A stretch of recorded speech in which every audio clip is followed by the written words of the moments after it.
one-upped Google by bringing the first rollout of the stable version of Wear OS 6. The newly launched Galaxy Watch 8 and Watch 8 Classics are the first smartwatches to get the latest version of Google's wearable platform right out of the box.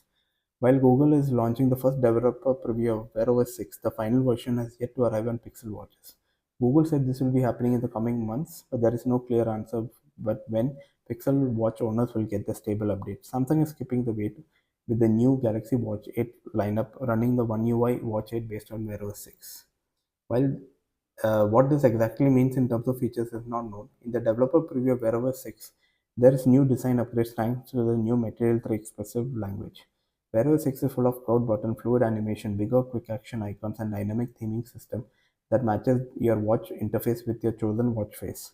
It's unclear how much of this is present in Samsung One UI 8 watch. Instead, one feature confirmed to be part of One UI 8 watch is the revamped tile UI. Instead of the usual circular and square layout, Samsung is now using rounded rectangle, something that was spotted in Wear OS 6 preview. One UI 8 watch also comes with features like featured app folders for quicker access to your most used apps and multi-info tiles that let you stack widgets.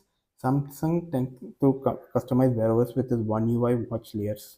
So some of the changes of Google will be absent or tweaked to fit Samsung style. There is no confirmation yet if dynamic theming or Google's preset color pattern are available on these Galaxy watches. Google is also developing useful features of Wear OS 6 such as water lock mode and better always on display experiences. We hope to hear more about it soon.